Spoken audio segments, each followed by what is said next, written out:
All right, I'd like to introduce to our next band our adjudicators. We have the composer affiliated with Long Island University, Carl Stroman, if you'd like to give him a big hand.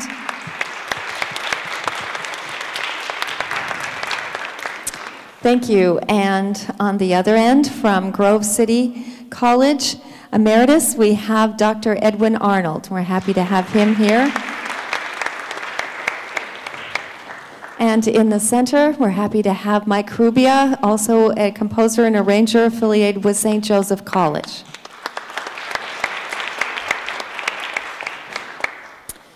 Our next group we'd like to welcome is also from Central South Carolina and from R.C. Edwards Middle School. Please welcome the Festival Band under the direction of Daniel Marsh.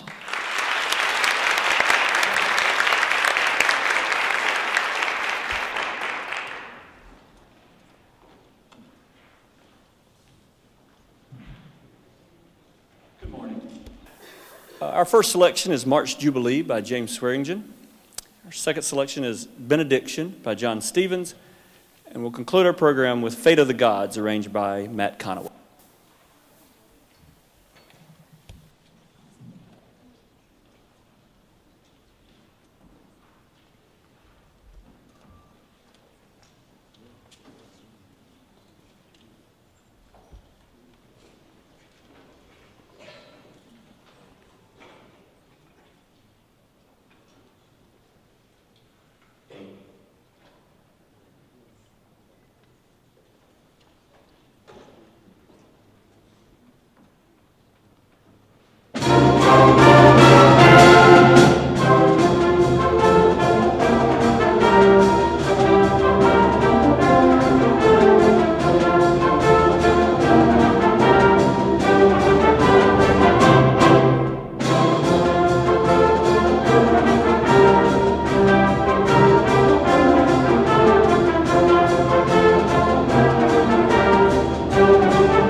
Good morning. Yes, it still is. I'm going to tell a story that I told to our first group this morning, which is a wonderful band from Montreal. There they are. I'm going to ask you a question. Do we have any card players in the audience, in the group? Any poker players?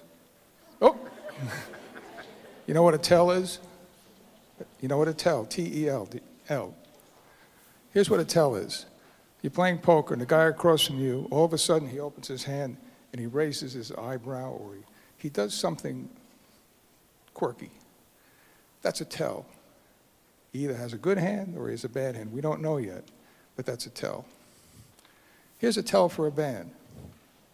How they comport themselves, how they come onto the stage, how they're dressed, their posture, how they hold their instruments when they're not playing.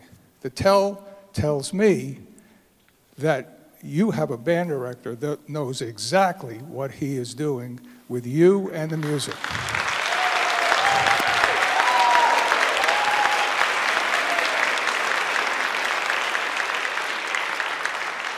Before I forget, the baritone horn player in Benediction, will you stand up? He's a good player.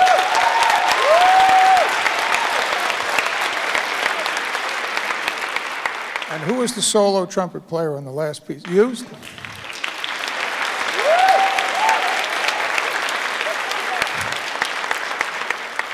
Great sound. Are they going to leave your group this year? Or? Well, try to, hold them back. Come on. There's nothing, we're supposed to sit back there and follow the scores and jot stuff down and make comments. Here's my comment. I can't tell you anything. This guy knows exactly what he's doing. He's put together a wonderful band, and I don't know how he does it. Tell me, how often do you meet someone? How often do you meet as a full group? How many? 1 hour a week? Are you serious? 1 hour a week? Is that it? Okay. What happens? How many study privately outside the school? All right, so maybe what, a dozen or so? Do you have sectional rehearsals where you come in as a group, as all the flutes and the clarinet? No. Come here.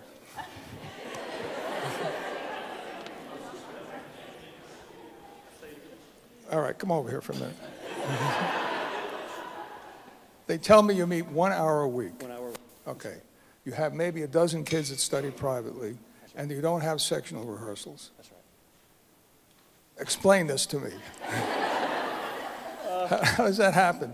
We're intense in the classroom. I mean, this whole group meets once a week, but this represents 6 classroom groups, and we're pretty intense in the classroom, and we pick music that's enjoyable for them, and they respond. Well, first of all, the piece that I was looking at, really eyeballing before you even started, was Benediction. That's your hardest piece. No question about it. That's the most difficult piece that you can play. Any chorale is hard to play. You have to be singing that through your instrument. And that's the one I was watching for, and it was flawless. It's a very...